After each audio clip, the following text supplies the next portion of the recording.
Hi hello welcome and नमस्कार दोस्तों, आप लोग का स्वागत है। तो लेकर आ गया हूँ ऑडियो बुक समरी। तो चलिए स्टार्ट करते हैं रॉबर्ट कियोसाकी की book rich dad poor dad से। तो बात ऐसी है कि रॉबर्ट कियोसाकी जो कि इस किताब के लेखक हैं, उनके दो पिता थे। उनके एक पिता जो पढ़े लिखे पीएचडी होल्डर थे, मगर ज़िंदगी भर गरीब ही रहे और गरीबी में ही मरे, इसलिए रॉबर्ट उन्हें पुअर डैड कहते थे। वहीं उनके दूसरे पिता पढ़े लिखे तो नहीं थे मगर काफ़ी अमीर थे, उन्हें रॉबर्ट रिच डैड बुलाते थे। अब ये सोचने की बात है कि किसी भी इंसान के एक ही वक्त में दो पिता कैसे हो सकते हैं। उनके गरीब पिता का बस एक ही सपना था कि रॉबर्ट खूब मेहनत से पढ़ाई करने के बाद किसी बड़ी सी कंपनी में नौकरी करे और अपना भविष्य सुरक्षित कर ले। मगर रॉबर्ट के दूसरे पिता जो अमीर थे, वे दरअसल रॉबर्ट के दोस्त माइक के पिता थे। वे चाहते थे कि रॉबर्ट अपनी ज़िंदगी में कुछ चैलेंजेस ले, क्योंकि सारे सबक सिर्फ स्कूल में नहीं सीखे जाते। कुछ सबक ऐसे होते हैं जिन्हें इंसान अपनी ज़िंदगी के तजुर्बों से ही सीखता है। स्कूली पढ़ाई सिर्फ अच्छे ग्रेड्स दिला सकता है, मगर ज़िंदगी की पढ़ाई बहुत कुछ सिखाती है। बेशक पढ़ाई लिखाई की अपनी अहमियत है, मगर सिर्फ इसके भरोसे बैठकर ही सब कुछ हासिल नहीं किया जा सकता है। तो चलिए जानते हैं कि एग्जैक्टली में हमें क्या करना है और कैसे करना है। उसके लिए पहला प्रिंसिपल कहता है कि अमीर लोग पैसे के लिए काम नहीं करते। एक बार एक आदमी था जिसके पास एक गधा था। जब भी उसे अपने गधे से कुछ मेहनत करवानी होती थी तो वे एक गाजर को उसके सामने लटका देता था। उस गाजर को देखकर ही गधा उसे खाने के लालच में काम करता चला जाता था। उसे बड़ी उम्मीद थी कि एक दिन वो उस गाजर तक पहुंच ही जाएगा। अब ये उस आदमी के लिए तो एक अच्छी तरकीब बन गई, मगर बेचारे गधे को कभी भी वो गाजर नहीं मिल पाई। क्योंकि इसलिए कि वो गाजर बस एक छलावा है। बहुत से लोग ठीक उस गधे की तरह ही होते हैं। वे मेहनत पे मेहनत किए जाते हैं इस उम्मीद में कि एक दिन वे अमीर बन जाएंगे, मगर पैसे उनके लिए महज एक सपना बन के रह जाते हैं। इस सपने के पीछे भागने से आप उस तक कभी नहीं पहुंच सकते। तो पैसे के लिए काम करने के बजाय पैसे को अपने लिए काम करने दें। जब आप अमीर बनना चाहते हैं तो सिर्फ पैसे कमाने के लिए काम ना करें, क्योंकि जैसे ही हम अमीर बनने की राह में कदम बढ़ाते हैं, हमारा डर और लालच हम पर हावी होने लगती है कि कहीं हम गरीब के गरीब ही ना रह जाए। इसी डर से हम और ज़्यादा मेहनत करने में जुट जाते हैं। फिर हमारा लालच हम पर हावी होने लगता है। हम उन सारी खूबसूरत चीज़ों की कल्पना करने लगते हैं जो पैसे से हासिल की जा सकती है। अब यही डर और लालच हमें ऐसे चक्कर में उलझा देता है जो कभी ख़त्म नहीं होता। तो हम अब और मेहनत करने लगते हैं कि और ज़्यादा कमा सके, और फिर हमारा खर्च भी उसी हिसाब से बढ़ने लगता है। इसको ही अमीर डैड रैट रेस कहते हैं। अब इसका नतीजा ये हुआ कि हम पैसे कमाने के लिए हद से ज़्यादा मेहनत करते हैं, खर्च करते हैं। ये एक ट्रैप है और आपको लालच और डर का ये ट्रैप अवॉइड करना है, क्योंकि हम में से अधिकतर लोग जो अमीर होना चाहते हैं इसी ट्रैप का शिकार हो जाते हैं। पैसे के पीछे मत भागिए, बल्कि पैसे को अपने पीछे भागने के लिए मजबूर कर दीजिए। आपकी नौकरी लगी है तो काम पर ये सोचकर मत जाइए कि हर महीने आपको एक पे चेक लेना है, क्योंकि वो पे चेक आपके सारे बिल्स मुश्किल से ही भर पाता है। ये हर महीने की कहानी बन जाती है। फिर तंग आकर आप कोई दूसरी नौकरी ढूंढकर और ज़्यादा मेहनत करने लगते हैं, लेकिन तब भी आप पैसे के लिए ही काम कर रहे होते हैं, और यही वजह है कि आप कभी अमीर नहीं बन पाते। सच का सामना कीजिए, आप खुद के लिए जवाबदेह हैं, दूसरों के लिए नहीं।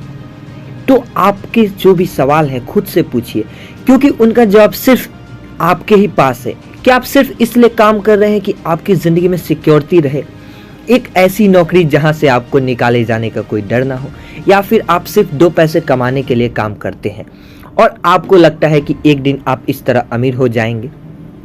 क्या बस यही आपको सेटिस्फाई करने के लिए काफ़ी है? अगर आपका जवाब हाँ है तो मुझे आपकी सोच पर काफ़ी अफसोस है, क्योंकि आपने जो अमीर बनने का सपना देखा है वो कभी पूरा नहीं होने वाला। आप हमेशा गरीबी में ही जिएंगे।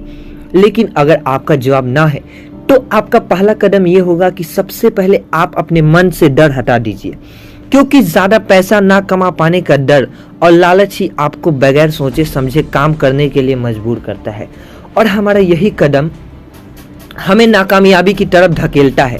बेशक हम सब के अंदर डर और चाहत की भावना होती है, लेकिन उन्हें खुद पर इतना हावी ना होने दे कि हम उनके बस में होकर उल्टे सीधे फैसले लेने लगे। बेहतर होगा कि हम जो भी करें पहले उसके बारे में खूब सोच ले। हमेशा दिल से नहीं बल्कि दिमाग से काम ले। हर सुबह अपने आप से पूछिए, क्या आप उतना कर पा रहे हैं जितना कि आपको करना चाहिए? क्या आप अपनी पोटेंशियल का पूरा इस्तेमाल कर पा रहे हैं? आम लोगों की तरह सोचना छोड़ दीजिए, जो काम सिर्फ और सिर्फ पैसे के लिए करते हैं। ये सोचना छोड़ दीजिए, मेरा बॉस कम पैसा देता है, मुझे ज़्यादा मिलना चाहिए, मैं इससे ज़्यादा कमा सकता हूँ। याद रखिए, आपकी परेशानियों के लिए सिर्फ आप जिम्मेदार हैं और कोई नहीं। बॉस आपकी सैलरी नहीं बढ़ाता तो उसे इल्ज़ाम मत दीजिए, टैक्स को इल्ज़ाम मत दीजिए। जब आप खुद की समस्याओं की जिम्मेदारी लेते हैं तब सिर्फ आप ही उसका हल निकाल सकते हैं। यही वो पहला सबक है जो अमीर डैड ने रॉबर्ट को सिखाया। इस सबक का एक पार्ट ये भी था कि अमीर डैड ने उन्हें एक कन्वीनियंस स्टोर में काम पर लगा दिया। उन्हें इस काम में कोई पैसे नहीं मिले, वे बस काम करते रहे। इसका फ़ायदा ये हुआ कि वे अपने दिल से काम में लगे रहे और इस दौरान कई नई आइडियाज़ उनके दिमाग में आते रहे। पैसे को अपने पीछे कैसे भगाया जाए, इस बारे में उन्हें कई विचार मिले। उन्होंने देखा कि उस स्टोर की क्लर्क कॉमिक्स बुक के फ्रंट पेज को 2 हिस्सों में फाड़ देती थी। आधा हिस्सा वो रख लेती थी और आधा हिस्सा फेंक देती थी। देर शाम स्टोर में एक डिस्ट्रीब्यूटर आया करता था। वो कॉमिक्स बुक के ऊपरी आधे हिस्से को क्रेडिट के लिए लेता और बदले में नई कॉमिक्स बुक्स दे जाता था। एक दिन उन्होंने उस डिस्ट्रीब्यूटर से पूछा कि क्या वो पुरानी कॉमिक्स बुक ले सकते हैं। वो इस शर्त पर मान गया कि वे उन कॉमिक्स को बेचेंगे नहीं।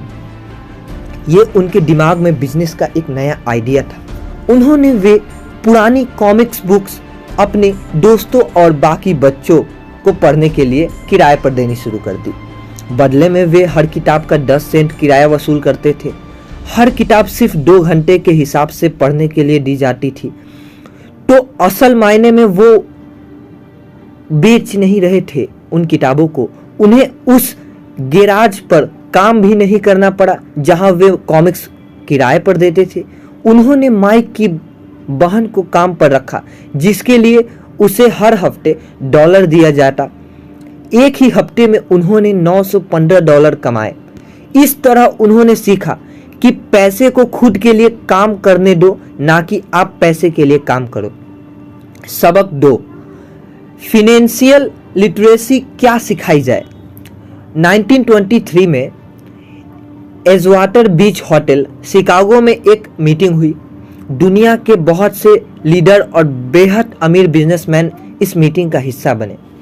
इनमें से थे एक बहुत बड़ी स्टील कंपनी के मालिक चार्ल्स शवाब और सैमुअल इंसुल, उस वक्त की लार्जेस्ट यूनिवर्सिटी प्रेसिडेंट और बाकी कई और बड़े बिजनेस।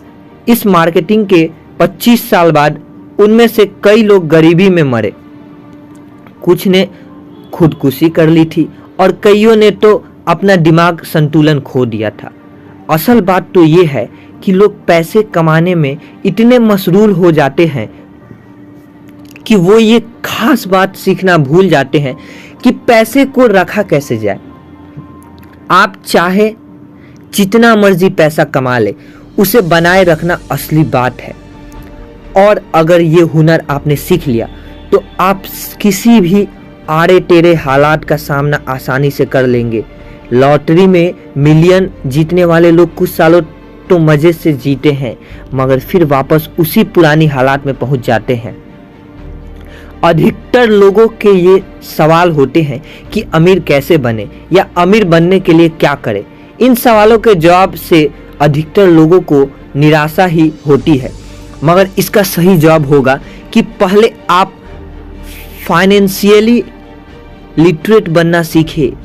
देखिए, अगर आपको एम्पायर स्टेट बिल्डिंग खड़ी करनी है तो सबसे पहले आपको एक गहरा गड्ढा खोदना पड़ेगा, फिर उसके लिए एक मजबूत नींव रखनी पड़ेगी। लेकिन अगर आपको एक छोटा सा घर बनाना है तो 6 इंच कंक्रीट स्लैब डालकर भी आपका काम चल जाएगा। मगर अफसोस तो इसी बात का है कि हम में से ज़्यादातर लोग 6 इंच स्लैब पर एक एम्पायर स्टेट बिल्डिंग खड़ी करना चाहते हैं और वे ऐसा करते भी हैं, तो जाहिर है कि बिल्डिंग टूटेगी ही टूटेगी।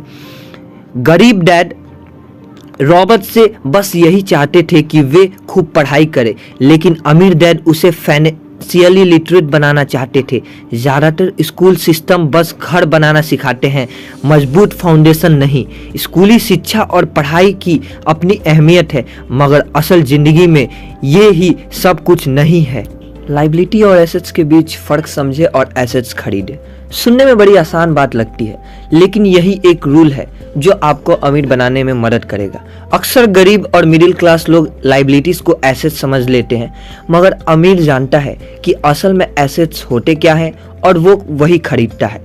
अमीर डैड किस प्रिंसिपल में यकीन रखते हैं, यानी कि KISS, किस, कीप इट सिंपल स्टूपिड। उन्होंने लेखक और उसके दोस्त माइक को यही सिंपल बात सिखाई, जिसकी बदौलत वे इतनी मजबूत फाउंडेशन रखने में कामयाब रहे।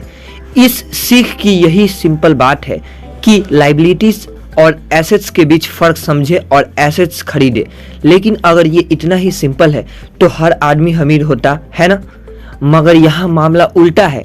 ये दरअसल इतना सिंपल है कि हर कोई इस बारे में सोचता तक नहीं है। लोगों को लगता है कि उन्हें लाइबिलिटीज़ और एसेट्स के बीच फ़र्क पता है, मगर उन्हें सिर्फ लिटरेसी के बारे में मालूम है, फाइनेंशियल लिटरेसी के बारे में नहीं। PDF में कुछ ड्राइंग्स दी गई है जिसकी मदद से अमीर डैड ने एसेट्स और लाइबिलिटीज़ के बीच में फ़र्क समझाया। एसेट्स का कुछ कैश फ्लो इस प्रकार होता है: income statement, balance sheet. Income statement और प्रॉफिट और लॉस का स्टेटमेंट मानकर चलना चाहिए। इसका सिंपल सा मतलब है इनकम की आपके पास कितना पैसा आया, और एक्सपेंस है कि आपके पास कितना पैसा खर्च हुआ। बैलेंस शीट एसेट्स और लाइबिलिटीज के बीच बैलेंस बताती है। बहुत से पढ़े लिखे अकाउंटेंट को भी नहीं पता होता है कि आखिर बैलेंस शीट और इनकम स्टेटमेंट कैसे एक दूसरे से जुड़े हैं। लाइबिलिटीज में कैश फ्लो कुछ ऐसा होगा: इनकम स्टेटमेंट, बैलेंस शीट। अब ये चार्ट देखने में बहुत सिंपल है, इसे आसानी से लोगों को समझाया जा सकता है। एसेट्स वे चीज़ें होती है जो आपके लिए पैसे कमाने का काम करती है। मान लो आप कोई घर खरीद कर उसे किराए पर देते हैं, तो उसी किराए से आप वो लोन भी चुका सकते हैं जो आपने घर खरीदने के लिए लगाया था। अब घर भी आपका हुआ और उससे मिलने वाला किराया भी। इसके उलट लाइबिलिटीज आपकी जेब से पैसे खर्च करवाती है, जैसे कि घर खरीद कर उसमें रहने से आपको कोई किराया नहीं मिलने वाला। तो अब आप समझ गए होंगे कि अगर अमीर बनना है तो एसेट्स खरीदिए और गरीब ही रहना है तो लाइबिलिटीज। अमीर लोगों के पास ज़्यादा पैसा इसलिए होता है कि वे इस प्रिंसिपल पर यकीन करते हैं, वहीं दूसरी तरफ गरीब लोग इस प्रिंसिपल को ठीक से समझ ही नहीं पाते। इसलिए इस बात पर जोर दिया जा रहा है कि सिर्फ लिटरेट नहीं बल्कि फाइनेंशियल लिटरेट बनिए। सिर्फ नंबर से कुछ नहीं होता। फर्क तो तब पड़ता है जब आप अपनी कहानी खुद लिखें। अधिकतर परिवारों में ये देखा गया है कि जो मेहनती होते हैं उसके पास पैसे भी ज़्यादा होते हैं, मगर उसका फ़ायदा क्या जब सारा पैसा लाइबिलिटीज़ में ही खर्च हो जाए। अब देखिए, ये एक मिडिल क्लास कैश फ्लो है। इनकम स्टेटमेंट, बैलेंस शीट, ये चार्ट दिखाता है कि मिडिल क्लास आदमी अपना पैसा किस तरह खर्च करता है, और अगर यही उनका तरीका रहता है तो सारी ज़िंदगी वे मिडिल क्लास ही बनकर रहते हैं, या क्या पता उससे भी नीचे चले जाएं, क्योंकि आप देख सकते हैं कि उनका सारा पैसा लाइबिलिटीज़ में ही खर्च हो रहा है। कभी मॉर्टगेज, कभी rent, car loan, house loan, credit card bill, fees और भी ना जाने क्या क्या, उनकी सारी कमाई इसमें खर्च हो जाती है। दूसरी ओर गरीब लोग जिनकी लाइबिलिटीज तो नहीं है मगर उनके कोई एसेट्स भी नहीं होते, वे भी पैसा कमाते हैं, सैलरी पाते हैं, मगर हर रोज के खर्चों में उनका सारा पैसा उड़ जाता है। माना एक गरीब आदमी $1000 कमाता है, उसमें से $300 वो अपने छोटे से घर में किराए में खर्चता है, $200 उसके आने जाने का किराया, $200 टैक्स और $200 खाने और कपड़ों में खर्च हो जाता है। अब उसके पास बचा क्या? कुछ भी नहीं, और कुछ कभी कभी तो उधार लेकर काम चलाना पड़ता है, जिससे वो और गरीब हो जाता है। इसके उलट अमीर एसेट्स खरीद कर रखते हैं, फिर उनके वो एसेट्स उन्हें और पैसा कमा कर देते हैं। उनकी कमाई इसी तरह 2 से 4, 4 से 8 होती जाती है। अधिकतर अमीर लोग दिमाग से काम लेते हैं। वे घर लोन पर लेकर उसे किराए पर लगा देते हैं। बिना मेहनत के हर महीने किराया मिलता है, जिससे वे अपना लोन भी चुका कर लेते हैं। मानिए कि लोन की इंस्टॉलमेंट $1 है, तो अपने घर का $2 किराया वसूल करेंगे, डॉलर बैंक को देंगे, डॉलर अपनी जेब में। तो हो गया ना ये बिना मेहनत के पैसा कमाना। तो असल में अमीर डैड और गरीब डैड के बीच बस सोच का फासला है।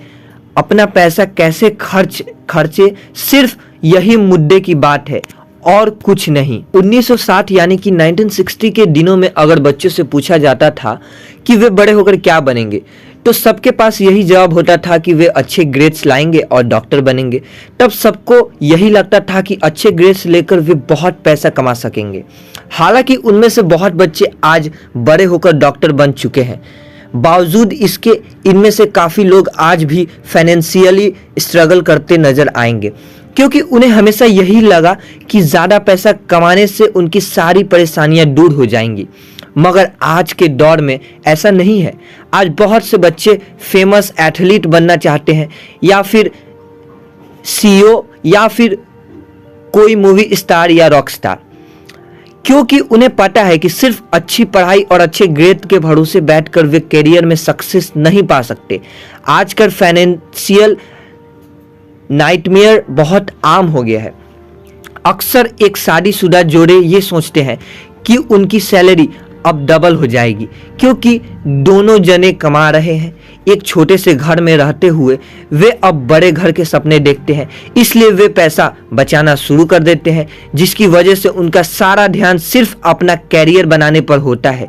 उनकी कमाई बढ़ने लगती है तो जाहिर है उसी हिसाब से खर्चे भी। अब जब आप फाइनेंशियली लिटरेट हुए बिना पैसा बनाते हैं या बिना सोचे समझे उसे खर्च करते हैं, तो होता यह है कि आप पहले से भी ज़्यादा खर्च करने लगते हैं। ये एक ऐसा चक्कर है जो फिर चलता ही रहता है। नए जोड़े ने अब इतना पैसा कमा लिया है कि वे एक बड़ा घर खरीद सके। उन्हें तो यही लगेगा कि वे अब थोड़े अमीर हो गए हैं, मगर असलियत में तो ये है कि बड़े घर के साथ उन्होंने नई लायबिलिटीज भी खरीद ली। उनके कैश फ्लो में अब प्रॉपर्टी टैक्स का खर्च बढ़ गया। अब उन्होंने एक नई गाड़ी भी चाहिए, फर्नीचर भी, सब कुछ नया। उनकी लायबिलिटीज बढ़ती ही चली जा रही है, और ज़्यादातर होता यही है कि इनकम के साथ साथ खर्चे भी बढ़ने लगते हैं। फिर एक दिन अचानक इस सच्चाई का खुलासा होता है, मगर तब तक हम इस रेट रेस में बुरी तरह फंस चुके होते हैं। फिर ऐसे ही लोग हमारे लेखक रॉबर्ट के पास आकर पूछते हैं कि अमीर कैसे बना जाए। अब यही सवाल तो मुसीबत की जड़ है, क्योंकि सबको लगता है कि पैसे ही हर चीज का इलाज है। ये मानना ही एक बड़ी गलती है। उनकी समस्या ये नहीं है कि वे ज़्यादा नहीं कमा रहे, बल्कि ये है कि जो कुछ उनके पास है उसे हैंडल कैसे करें। एक कहावत है जो लोग यहाँ पर लागू होता है, जब तुम खुद को एक गहरे गड्ढे में पाओ तो और खोदना छोड़ दो। क्यों ज़्यादातर लोग पब्लिक स्पीकिंग से घबराते हैं? मनोचिकित्सकों का मानना है कि लोग इसलिए घबराते हैं क्योंकि उन्हें रिजेक्शन का डर होता है, औरों से अलग होने का भय होता है। लोग हमारे बारे में क्या सोचेंगे या हम पर कहीं हंस ना दे, यही सोचकर अधिकांश लोग पब्लिक स्पीकिंग से दूर भागते हैं। वे वही करना पसंद करते हैं जो सब कर रहे होते हैं। वे खुद को भीड़ का हिस्सा बनाकर संतुष्ट हो जाते हैं। आपका घर आपका सबसे बड़ा एसेट है। लोन लीजिए, अब प्रमोशन हो गया है, अब सैलरी बढ़ गई है तो नया घर लो। यही सब बातें हम लोगों से सुनते रहते हैं, और फिर हम भी उसी रास्ते पर चल पड़ते हैं, क्योंकि जो सब कर रहे हैं वो जरूर सही होगा, है कि नहीं? मगर नहीं, ऐसा बिल्कुल नहीं है। अमीर डैड ने कहा था कि जापानीज लोग 3 चीज़ों की ताकत जानते थे: तलवार, कीमती जवाहरात और शीशा। तलवार बाजुओं की ताकत का प्रतीक है, कीमती जवाहरात पैसे की ताकत का, और शीशा खुद के अंदर छुपी हुई ताकत को दिखाता है, और वही हमारी सबसे बड़ी ताकत है। जब आप खुद को जानते हो, शीशे के सामने अगर आप खुद से सवाल पूछ सकते हो कि मैं सही हूं या मुझे भी भीड़ का हिस्सा बनकर रहना चाहिए, तो जो जवाब आपको मिलेगा वही आपकी असली ताकत है। गरीब और मिडिल क्लास खुद को पैसे का गुलाम बनने देते हैं, इसलिए वे कभी अमीर नहीं बन पाते। 16 साल का रॉबर्ट और माइक दोनों रिच डैड के साथ हर उस मीटिंग में जाया करते थे जो वे अकाउंटेंट, मैनेजर्स, इन्वेस्टर और एम्प्लॉइयों के साथ रखा करते। यहाँ एक ऐसे अमीर डैड देखने को मिलते हैं जो पढ़े लिखे नहीं हैं, जिन्होंने 13 साल में ही स्कूल छोड़ दिया था, मगर आज वो मीटिंग्स रखते हैं, अपने नीचे काम करने वाले पढ़े लिखे लोगों को ऑर्डर देते हैं, उन्हें बिजनेस के टिप्स समझाते हैं। एक ऐसा इंसान जो भीड़ का हिस्सा नहीं बना, जिसने रिस्क लिया और जिसने लोगों की परवाह नहीं की, जिसे ये डर नहीं था कि लोग उसके बारे में क्या सोचेंगे। इन मीटिंग्स का नतीजा ये हुआ कि लेखक और उनके दोस्त दोनों ही स्कूली पढ़ाई में मन नहीं लगा पाए। जब भी उनकी टीचर कोई काम देती थी, उन्हें रूल्स के हिसाब से करना होता था। उन्हें एहसास हुआ कि स्कूली पढ़ाई किस तरह से बच्चों की प्रतिभा को निखरने नहीं देती, उनकी क्रिएटिविटी को मारकर उन्हें एक सांचे में ढालकर इस समाज का एक मशीनी हिस्सा भर बना देती है। और उन्हें टीचर की इस बात से भी इनकार था कि अच्छे ग्रेड्स लाकर ही सक्सेसफुल और अमीर बना जा सकता है। एक दिन रॉबर्ट की अपने गरीब डैड से बहस हो गई। उनके पिता का मानना था कि उनका घर उनके लिए सबसे बेस्ट इन्वेस्टमेंट है। वो एक रैट रेस में भाग रहे थे, उनकी इनकम और खर्चे बराबर ही थे, उन्हें पूरा करने के लिए उनके पास एक पल की भी फुर्सत नहीं थी।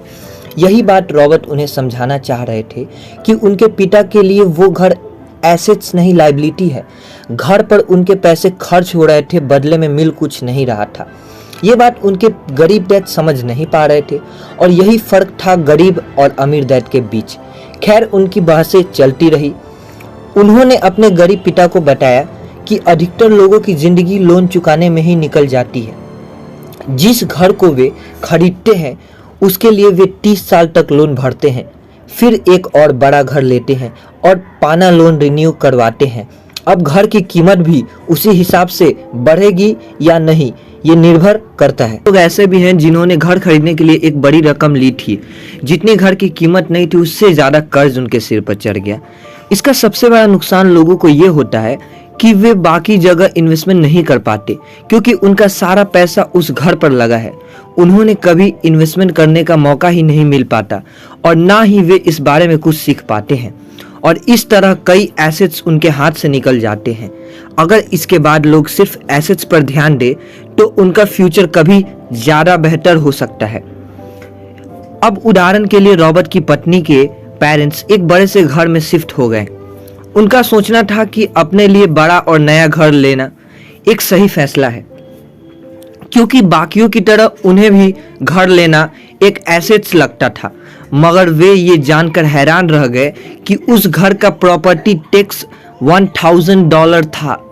ये उनके लिए एक बड़ी कीमत थी, और क्योंकि वे रिटायर हो चुके थे तो इतना पैसा टैक्स के रूप में भरना उनके रिटायरमेंट बजट के बाहर था। बेशक हम ये नहीं कह रहे कि आप एक नया घर ना लो, बल्कि हम समझाना चाहते हैं कि जितने पैसे से आप एक बड़ा घर लेंगे उतने पैसे आप किसी एसेट्स में इन्वेस्ट करें तो बेहतर होगा। आपका एसेट्स आपके लिए कमाई करेगा, और कुछ ही समय बाद आपके पास इतना पैसा होगा कि आप आसानी से मनपसंद घर ले पाएंगे, वो भी बिना किसी लोन के। अमीर और ज़्यादा अमीर क्यों होते रहते हैं, वहीं मिडिल क्लास आगे क्यों नहीं बढ़ पाते? इसके पीछे भी एक वजह है, कारण सीधा है। अमीर एसेट्स खरीदते हैं जो उनका पैसा दुगना करता रहता है। उस पैसे से उनके सारे खर्चे मज़े में निपट जाते हैं। और मिडिल क्लास क्या करते हैं, वे तो बस महीने की एक तारीख का इंतज़ार करते हैं जब उनकी सैलरी आए। सारी की सारी सैलरी तो खर्चों को पूरा करने में ही खत्म हो जाती है, तो इन्वेस्टमेंट कहाँ से होगा? और फिर जब सैलरी बढ़ती है तो उन पर टैक्स भी बढ़ जाता है, और उसी हिसाब से बाकी खर्चे भी। फिर अंत में वही रैट रेस चलती रहती है। कहने का मतलब यह है कि एक कर्ज में डूबा समाज जहां हम रहते हैं, अपने घर को ऐसे समझना ही वो वजह है जो हमें कर्ज के बोझ तले दबाती है। आज यही अधिकतर लोगों की सोच है। अगर सैलरी बढ़ी है तो लोग सोचते हैं कि वे बड़ा सा घर ले सकते हैं, क्योंकि उन्हें ये अपने पैसे का सही इस्तेमाल लगता है। इसके बदले अगर वही पैसा सही जगह लगाया जाए तो उनकी ज़िंदगी हमेशा के लिए बदल सकती है। लेकिन ऐसा हो नहीं पाता, क्योंकि उनका सारा वक्त हार तोड़ मेहनत करने में चला जाता है। अपनी नौकरी को सेफ जोन समझकर वे उससे अलग कुछ सोच ही नहीं पाते, और साथ ही उन पर कर्ज का इतना बोझ होता है कि वे नौकरी छोड़ने का रिस्क ले ही नहीं सकते। अब ज़रा खुद से ये सवाल कीजिए कि आज आप नौकरी छोड़कर बैठ जाते हैं तो कितने दिन आपका गुजारा चलेगा? क्योंकि अगर आप फाइनेंशियली लिटरेट नहीं हैं, अगर आपने सारी उम्र सिर्फ सैलरी के भरोसे ही काटी है और एसेट्स के बदले अपने लायबिलिटीज ली है, तो यकीनन आपकी ज़िंदगी एक कड़ी चुनौती है। सिर्फ नेटवर्थ के भरोसे आपका काम नहीं चल सकता। नेटवर्थ बताता है कि आपके पास वाकई में कितना पैसा है, चाहे वो एक गैराज में पड़ी पुरानी कार के रूप में ही क्यों ना हो। अब भले ही वो कार कुछ काम की नहीं हो, जबकि वेल्थ का मतलब है कि आपके पास जो पैसा है उससे आप कितना और पैसा कमा रहे हैं। जैसा कि मान लीजिए आपके पास कोई एसेट्स है जिससे हर महीने मुझे $3000 की कमाई हो जाती है और हर महीने आपके $6000 खर्चे हैं, तो मैं सिर्फ आधे महीने ही अपना गुजारा कर पाऊंगा। तो सॉल्यूशन ये होगा कि अपने एसेट्स से मिलने वाला पैसा बढ़ा दे। जब वो $6000 मिलने लगेगा तो आप रातों रात अमीर नहीं हो जाएंगे, मगर इस तरह आप वेल्थी होने लगेंगे। अब अगर आप अचानक नौकरी छोड़ते भी हैं तो आपके एसेट्स सारा खर्च कवर कर लेंगे। आप वेल्थी तभी बन पाएंगे जब आपके खर्चे आपके एसेट्स की ग्रोथ से कम रहे। तीसरा सबक, यानी कि तीसरा प्रिंसिपल ये कहता है कि अपने काम से काम रखें। दुनिया की सबसे बड़ी फूड चेन मैकडोनाल्ड के फाउंडर रे क्रोक ने एक MBA क्लास में एक स्पीच दी। ये 1947 की बात है। उनकी ये स्पीच बड़े ही शानदार थी। लोगों को प्रेरित करने वाली स्पीच के बाद जब MBA क्लास के छात्रों ने कुछ वक्त उनके साथ बिताने की गुजारिश की तो वे उनके साथ बियर पीने चले गए। बातों बातों में रे ने अचानक एक सवाल किया, क्या आप लोग जानते हैं कि मैं किस बिजनेस में हूँ? अब ये बात सबको मालूम थी कि वे हैमबर्गर बेचते थे। इस बात पर वे हंसने लगे और बोले कि उनका असल बिजनेस तो रियल एस्टेट है, क्योंकि मैकडोनाल्ड के लिए हर लोकेशन का चुनाव सोच समझकर किया जाता है। जहां उसकी फ्रेंचाइजी बनाई जाती है वो ज़मीन भी साथ ही बेची जाती है। तो इसका सीधा मतलब है कि मैकडोनाल्ड की फ्रेंचाइजी खरीदने वाले को वो ज़मीन भी खरीदनी पड़ती थी। तो इस तरह से ये एक रियल एस्टेट बिजनेस भी था। यही सबक अमीर डैड ने रॉबर्ट को सिखाया कि अक्सर लोग खुद के लिए छोड़कर बाकी सबके लिए काम करते हैं। वे टैक्स पे करते हैं, गवर्नमेंट के लिए काम करते हैं, उस कंपनी के लिए काम करते हैं जहां वे नौकरी करते हैं, बैंक का मॉर्टेज देकर उसके लिए काम करते हैं। और ये सब इसलिए क्योंकि हमारा एजुकेशन सिस्टम ही ऐसा है। स्कूल हमें एम्प्लॉयज़ बनना सिखाता है, ना कि एम्प्लॉयर। जो आप पढ़ते हैं वही आप बनते हैं। अगर आपने साइंस पढ़ी तो डॉक्टर, मैथमेटिक्स पढ़ी तो इंजीनियर, मतलब जो आपने पढ़ा वो आप बने। अब मुसीबत तो ये है कि इससे छात्रों का कोई भला नहीं हो पाता, क्योंकि वे नौकरी और बिजनेस के बीच के फ़र्क में उलझ कर रह जाते हैं। जब कोई पूछता है कि आप क्या बिजनेस में हैं, तो आपको ये नहीं बोलना चाहिए कि मैं तो एक डॉक्टर हूँ या एक बैंकर हूँ, क्योंकि वो आपका प्रोफेशन है, बिजनेस नहीं। कहने का मतलब है कि आप जो करते हैं उसे अपना बिजनेस बनाइए, नौकरी नहीं। अपनी सारी उम्र दूसरों के लिए काम करके उन्हें अमीर करने में बर्बाद ना करें, बल्कि खुद की ज़िंदगी को खुशहाल बनाने के लिए काम करें। बहुत से लोग को इस बात का एहसास बड़ी देर से होता है कि उनका हाउस लोन उनकी जान ले रहा है, और फिर उन्हें लगता है कि जिसे वे एसेट्स मानने की गलती कर रहे थे, दरअसल कभी एसेट्स था ही नहीं। जैसे उन्होंने कार ली तो उससे जुड़े तमाम खर्चे उनकी लायबिलिटीज बन गए। उन्हें पूरा करने के लिए नौकरी जरूरी है, और अगर कभी वो सेफ जॉब उनके हाथों से निकल गई तो उनकी मुसीबतें शुरू हो जाती है। इसलिए तो हम एसेट्स कॉलम पर इतना जोर दे रहे हैं, ना कि अपनी इनकम कॉलम पर। और फाइनेंशियली सिक्योर होना का यही तरीका है। आप कितने अमीर हैं ये जानने का सही तरीका नेट वर्थ इसलिए नहीं है क्योंकि जब भी आप अपने एसेट्स बेचते हैं तो उन पर भी टैक्स लगता है। आपको उतना पैसा नहीं मिलता जितना कि आप सोचते हैं। आपके बैलेंस शीट के हिसाब से आपको जितना भी पैसा मिलेगा उस पर भी आपको टैक्स देना पड़ेगा। जो आप कर रहे हैं उसे एकदम मत छोड़िए। ये किताब आपको कभी भी ये सलाह नहीं देगी। अपनी नौकरी करते रहिए पर साथ ही एसेट्स भी जमा कीजिए। और एसेट्स से मेरा मतलब है सही और असली मायने में एसेट्स। मैं ये नहीं कहूँगा कि आप कोई कार ले लीजिए क्योंकि वे मेरी नज़र में एसेट्स नहीं है, क्योंकि जैसे ही आप उसे चलाना शुरू करते हैं वो अपनी कीमत का 25% खो देती है। जितना हो सके खर्चे में कटौती करे और लायबिलिटीज़ घटाए। अब किस तरह के एसेट्स खरीदने चाहिए, यहाँ हम आपको कुछ उदाहरण देते हैं। बिजनेस जहाँ आपकी मौजूदगी ज़रूरी ना हो, जो दूसरे लोग आपके लिए चलाए, क्योंकि आप वहाँ ज़्यादा वक्त देंगे तो वो बिजनेस नहीं नौकरी होगी। रियल एस्टेट में पैसा लगाएं, स्टॉक और ब्रांड खरीदें। जब एसेट खरीदे तो अपनी पसंद की चीज़ों पर पैसा लगाएं, क्योंकि आपका मन होगा तभी आप उसमें ध्यान दे पाएंगे। अगर उसमें आपकी रुचि होगी तो आप उसे बेहतर समझ पाएंगे। रॉबर्ट को रियल एस्टेट और स्टॉक्स में रुचि थी, खासकर छोटी कंपनियों में इन्वेस्ट करना। अपने अमीर डैड की सलाह पर उसने अपनी नौकरी कभी नहीं छोड़ी। वो जॉब करता रहा, साथ ही अपने एसेट्स कॉलम को बड़ा और मजबूत बनाता चला गया। एक पैसा भी जो आप कमाते हैं उसे बेकार न जाने दे। अपने पैसे को अपना गुलाम मानकर चलिए जो आपके लिए काम करे। आप लग्जरी खरीदना चाहते हैं, शौक से खरीदे, कोई बड़ी बात नहीं, मगर ये ना भूले कि अमीर और मिडिल क्लास में यही सोच का फर्क है। जहां मिडिल क्लास पैसा आते ही पहले लग्जरी में खर्च करेगा, वहीं अमीर आदमी उसे अंत में खरीदेगा। इतना समझ लेने के बाद अब अगले चैप्टर में आप अमीर लोग के सबसे बड़े सीक्रेट के बारे में जानेंगे। अब पांचवा प्रिंसिपल ये कहता है कि अमीर पैसा इन्वेस्ट करते हैं। अलेक्जेंडर ग्रेहम बेल ने टेलीफोन इन्वेस्ट करने के बाद उसे पेटेंट कर दिया था।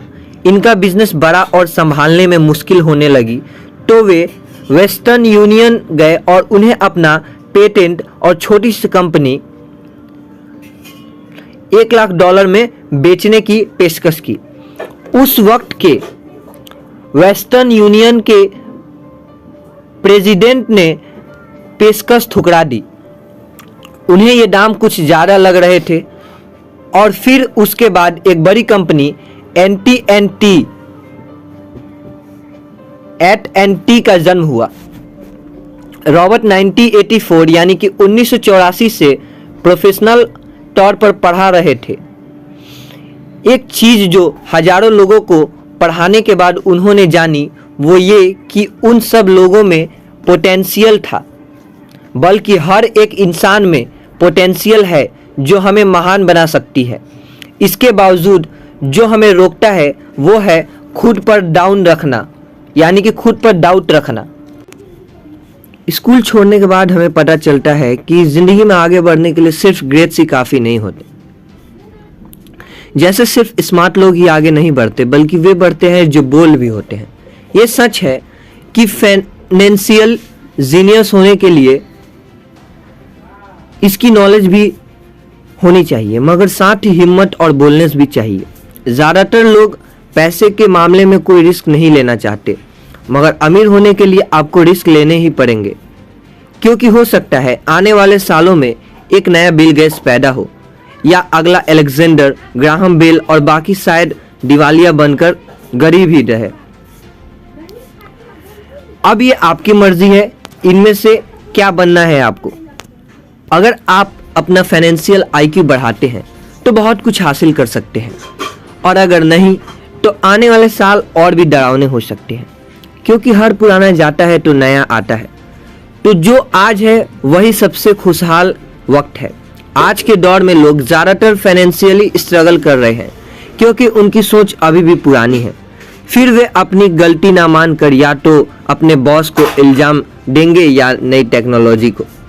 जो कभी कल के दौर में एसेट्स था वही आज लायबिलिटी बन चुका है। तो आपको अपडेट रहने की ज़रूरत है। रॉबर्ट ने एक गेम डिज़ाइन किया है जिसे वे कैश फ्लो कहते हैं। ये लोगों को सिखाता है कि पैसा कैसे काम करता है, अमीर बनने की राह क्या है और रैट रेस से बाहर कैसे निकले। ये सारी चीज़ें इस गेम से समझाने की कोशिश की गई। एक दिन एक औरत आई। गेम खेलने के दौरान उसने एक बोट कार्ड जीता, जिसका मतलब था कि उसने एक गेम में एक बोट जीता। वो औरत बड़ी खुश हुई, मगर जब उसे पता चला कि बोट लेने के लिए उसे एक बड़ी रकम टैक्स के रूप में भरनी होगी तो उसकी खुशी गायब हो गई। वो बोट उसके लिए अब एसेट्स नहीं बल्कि लायबिलिटी बन गई। उसे अब पता चला कि ऐसे तो ये बोट उसकी जान ही ले लेगी। उसे ये आइडिया समझ नहीं आया और रिफंड की मांग की। उसे उसके पैसे वापस मिल गए और वो चली गई। मगर बाद में उसने फोन करके बताया कि उसे अब गेम का आइडिया कुछ समझ आने लगा था। वो उस गेम को अपनी लाइफ के साथ जोड़कर देख पा रही थी। पैसा कैसे काम करता है इस बात को समझ न पाने की वजह से उसका गुस्सा जायज था। हम भी अक्सर यही करते हैं, जो बात हमारी समझ से परे होती है उस पर हमें गुस्सा आता है और हम जिंदगी की हर परेशानी के लिए उसे ब्लेम करना शुरू कर देते हैं। मगर अगर ठंडे दिमाग से सोचो तो ये तरीका एकदम गलत होगा। बेहतर होगा कि हम उन्हें समझने की कोशिश करें तो गेम ऑफ लाइफ जीत सकते हैं। बहुत सारे लोग कैश फ्लो गेम में खूब पैसा जीतते हैं, फिर उन्हें समझ नहीं आता कि उस पैसे का क्या करें, तो वे हारने लगते हैं। इसकी वजह है उनकी पुरानी सोच जो आगे नहीं बढ़ने देती, और फिर वे बाद में सारा पैसा ही हार बैठते हैं। कुछ लोग कहते हैं कि वे हार गए क्योंकि उनके पास सही पत्ते नहीं थे। बहुत से लोग इसी तरह जिंदगी में सही मौका की तलाश में बैठे रहते हैं।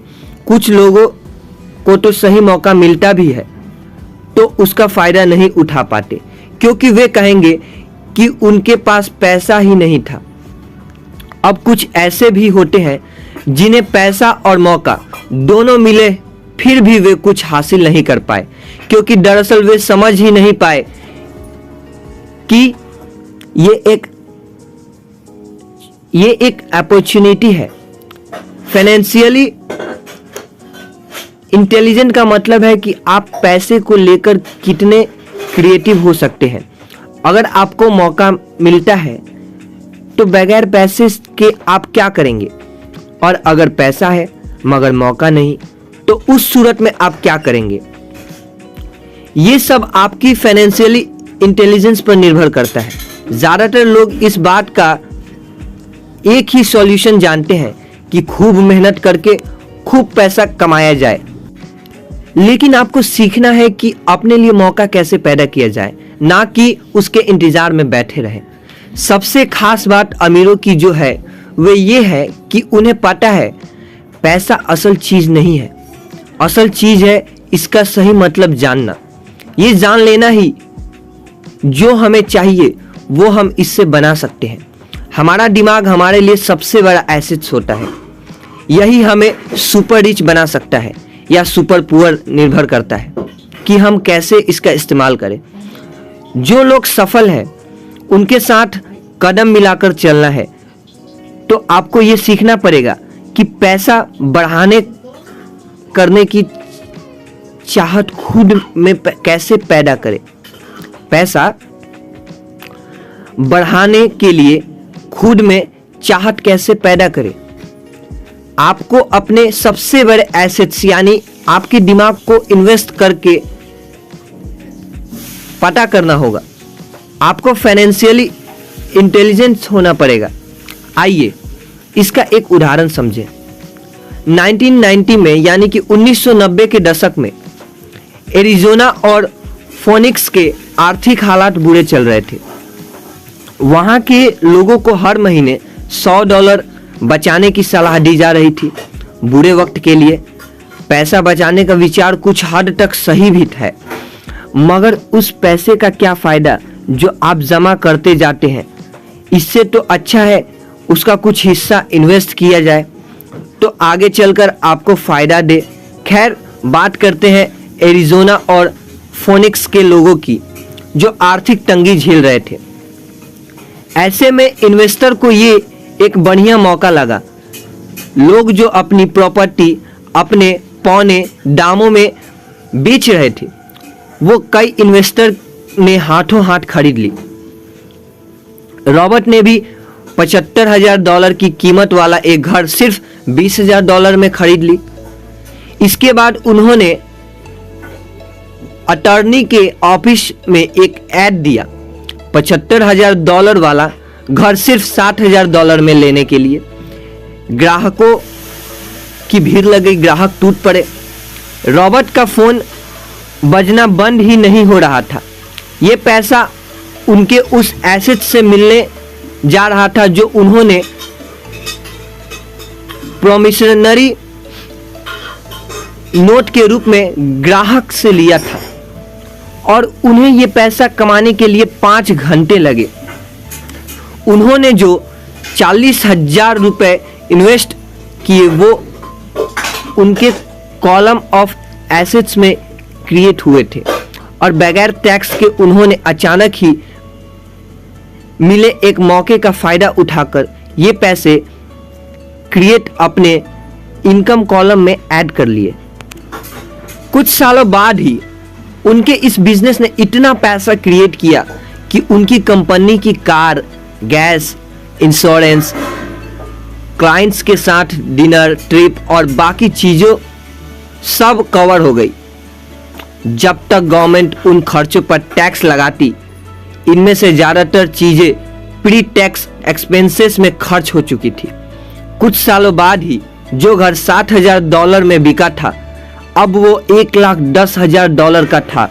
अभी भी उनके पास कुछ मौके थे, मगर वे इतने कम थे कि उनके लिए रॉबर्ट को एक वैल्यूएबल एसेट्स लगाना पड़ता और अपना वक्त भी। तो वे आगे बढ़ गए। उन्हें अब नए मौके की तलाश करनी थी। अब आप एक सवाल खुद से कीजिए। मेहनत करना भी बहुत मेहनत का काम है। 50% टैक्स भरिए और बाकी बचाइए। अब वो सेविंग्स आपको 5% इंटरेस्ट देगी और फिर उस पर भी आप और टैक्स भरें। इससे तो अच्छा होगा कि आप पैसा और टाइम अपने सबसे पावरफुल एसेट्स यानी अपने दिमाग पर इन्वेस्ट करें और फाइनेंशियली इंटेलिजेंट बने। ये दुनिया कभी एक सी नहीं रहती। जो आज है कल नहीं होगा। कभी मंदी तो कभी तेजी का दौर चलता रहेगा। वक्त के साथ टेक्नोलॉजी और बेहतर होती जाएगी। आज मार्केट ऊपर है तो कल नीचे होगा। खासकर स्टॉक मार्केट तो हर रोज बदलता है, मगर इससे आपको क्या फर्क पड़ेगा? अगर आप फाइनेंशियली इंटेलिजेंट हैं तो क्योंकि आप तो हर हालात के लिए तैयार रहेंगे। आपको जिंदगी में बेशुमार मौका मिलेंगे जहां आप अपनी फाइनेंशियल इंटेलिजेंट का फायदा उठा सकते हैं। जरूरत है तो बस उस मौके को लपकने की, यानी मौका मिलते ही उसे लपक लेना, उसे हाथ से जाने मत देना। अमूमन हम 2 तरह के इन्वेस्टर देख सकते हैं। पहले वो जो पैकेट इन्वेस्टमेंट खरीदते हैं और ये काफ़ी आसान और बगैर झंझट का काम है। दूसरे इन्वेस्टर अपने लिए खुद ही इन्वेस्टमेंट क्रिएट करते हैं। इनको आप प्रोफेशनल भी कह सकते हैं। जितना ये इन्वेस्ट करते हैं उससे कई गुना ज़्यादा पैसा बना लेते हैं। अब अगर आप इस तरह के इन्वेस्टर बनना चाहते हैं तो आपको खास तौर पर इन 3 स्किल्स को समझने की जरूरत है। पहली, ऐसी अपॉर्चुनिटी ढूंढिए जो बाकी ना ढूंढ सकते हैं या ढूंढ सके हो। याद रहे, आपका दिमाग वो देख सकता है जो बाकियों की आंखें भी ना देख पाए। दूसरा, पैसा बढ़ाइए।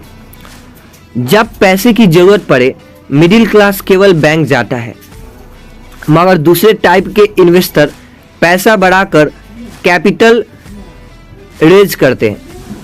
उन्हें हमेशा बैंक की जरूरत नहीं पड़ती। तीसरा, स्मार्ट लोगों को ऑर्गेनाइज कीजिए।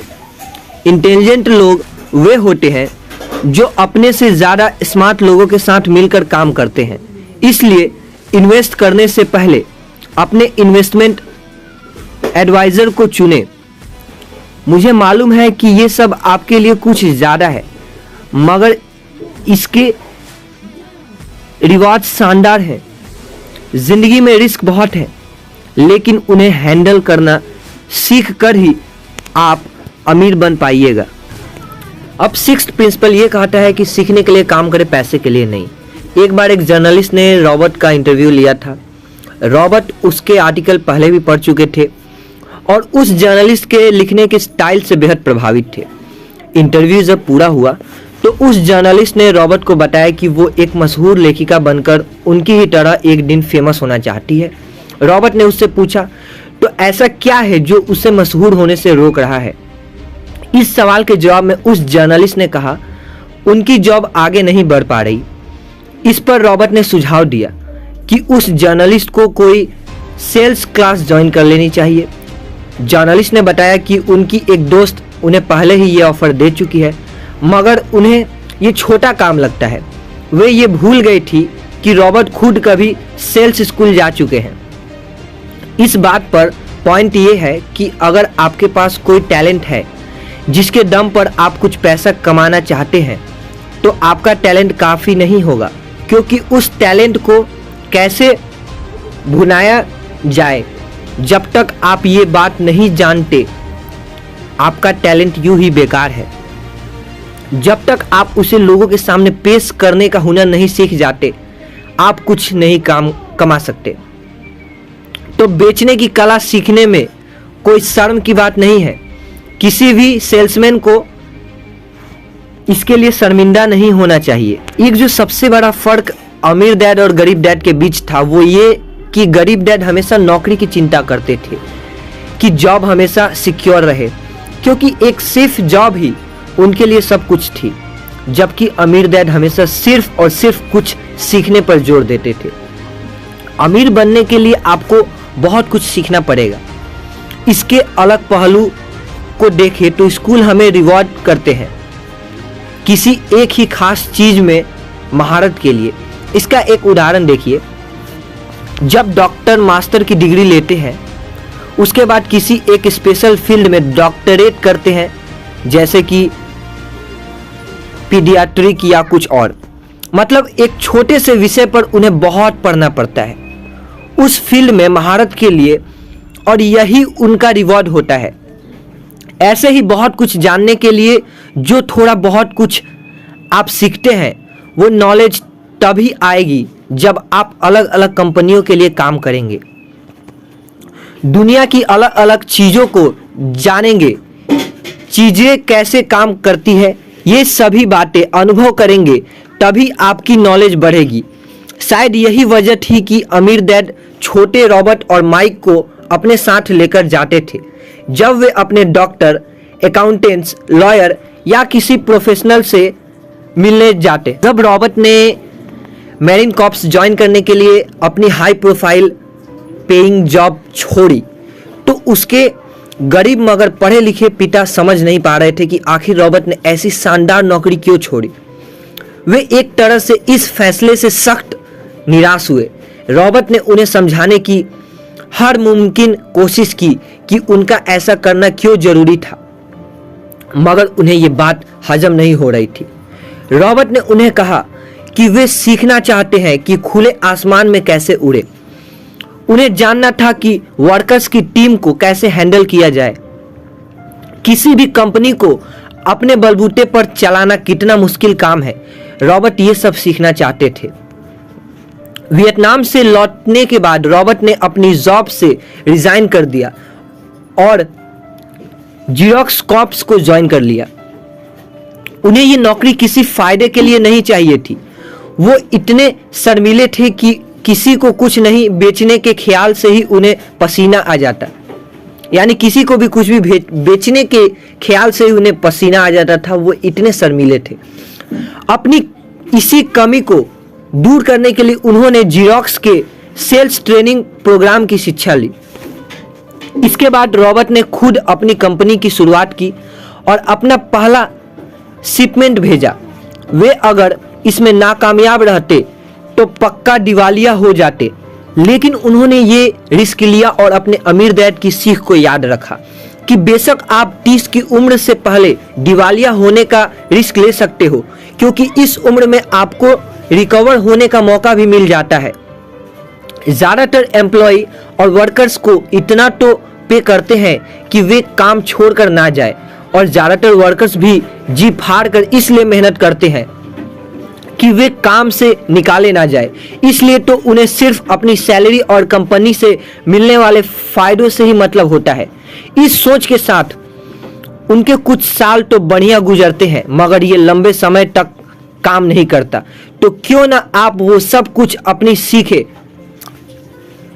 अभी सीखे जो आप सीखना चाहते हैं, इससे पहले कि आप कोई एक खास प्रोफेशन अपने लिए चुने, क्योंकि अगर एक बार आपने अपना प्रोफेशन चुन लिया तो आप हमेशा के लिए उसी से बंद कर रह जाएंगे।